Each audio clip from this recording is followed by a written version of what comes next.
اب عمران خان کو بھی پتا ہے, اور یوتھیوں کی تو کم از کم وہ ٹکامی کر کے بینڈ بجا رہے ہیں, یوتھیوں کا تو علاج ہی یہی ہے جو کر رہے ہیں. اچھا جی, اس کے علاوہ مسرت چیمہ صاحب نے جو بڑا خطرناک قسم کا بیان دیا, آپ کے چیف آف آرمی سٹاف سابق جو باجوہ صاحب تھے, انہوں نے کہا جی کہ وہ ایک لالچی انسان ہے, انہوں نے دولت کے اپنے ٹنور میں اتنے زیادہ ڈھیر لگا لی ہیں کہ آپ سوچ بھی نہیں سکتے. اب سر یہاں پہ سوال یہ پیدا ہوتا ہے کہ 3 سال وہ آپ لوگوں کے ساتھ چیف آف آرمی سٹاف رہے, پھر 3 سال ان کو آپ کی حکومت نے ایکسٹینشن دی. تو جب یہ وہ ظلم اور زیادتیاں کر رہے تھے, جب باجوہ صاحب جو ہیں وہ دولت کے انبار لگا رہے تھے, وہ ایک لالچی انسان تھے, ان کو دولت کی ہوس تھی,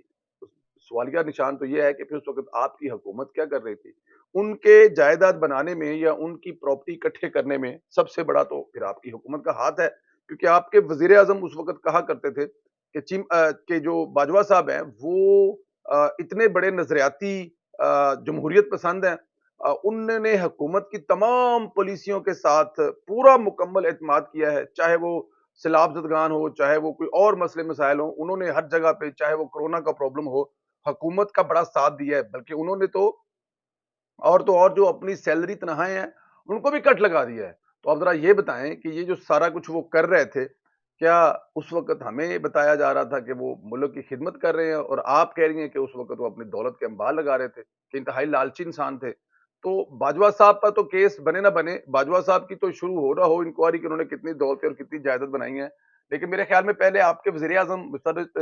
چیمہ صاحب کو ایک تو ان کو اس میں انوالو کرنا چاہیے کہ اگر ان کو پتا تھا. اور دوسرا بات یہ ہے کہ آپ پر بھی ایک مقدمہ درج ہونا چاہیے, آپ کو بھی اریسٹ کرنا چاہیے, آپ کے ہسبینڈ سمیت, جو کہ ظاہر ہے مشہور زمانہ ایک کرپٹ آدمی ہے. آپ لوگوں سے بھی ثبوت مانگنے چاہیے, اور آپ لوگوں سے بھی پوچھنا چاہیے کہ اگر آپ یہ بات کر رہے ہیں تو کیسے کر رہے ہیں اور کس طرح کر رہے ہیں, یہ بہت ضروری ہے. لیکن کیونکہ ظاہر ہے مقصد سوائے اس کے اور کوئی بھی نہیں ہے, بدنام کرنا ہے لوگوں کو, بس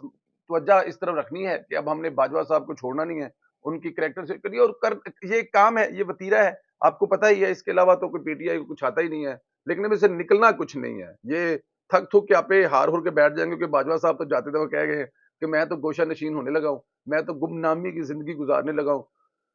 جو کرنا ہے کرتے رہو, مجھے کوئی فرق نہیں پڑے گا.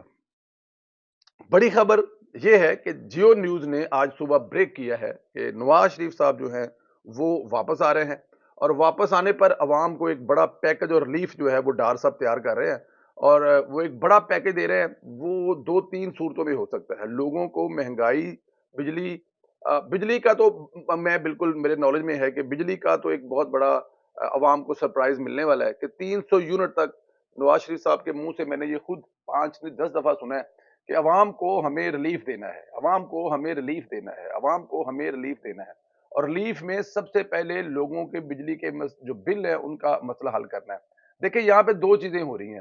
ایک تو پاکستان میں خرم دستگیر صاحب, اللہ تو ان کو سونی زندگی دے, خوشی والی زندگی دے, انہوں نے جتنا بجلی پر کام کیا ہے پچھلے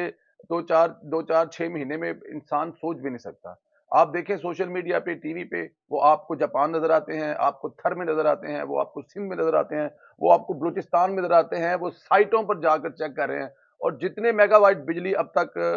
پاکستان کے سسٹم میں جنریٹ ہو چکی ہے, میرا خیال ہے کہ عمران خان کے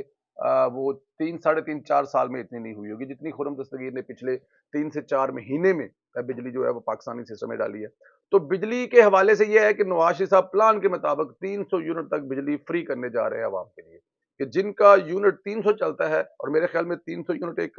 ریزنیبل یونٹ ہے, جو بجلی جن کی چلے گی 300, ان کو بجلی فری کر دی جائے گی. بہت بڑا پیکج ہوگا. اس کے علاوہ دوسرے پیکج بھی تیار کیے جا رہے ہیں کہ جب نواز شریف واپس آئیں تو لوگوں کو وہ سستے پیکج دیے جائے, اور ضرورت بھی ہے. دیکھیں ایک لیڈر جو ہے وہ صرف اور صرف اپنی عوام کے لیے سوچتا ہے. حکومتیں آنی جانی چیز ہوتی ہیں, لیکن وہ صرف اور صرف سوچتا ہے تو اپنے عوام کے لیے. مریم نواز صاحبہ کے حوالے سے ابھی تک جیو نیوز نے جو نیوز دی ہے وہ یہ ہے کہ وہ ابھی نہیں آ رہی, ابھی صرف نواز شریف صاحب آ رہے ہیں, پہلے میاں صاحب آئیں گے اور پھر مریم آئے گی. یہ ابھی تک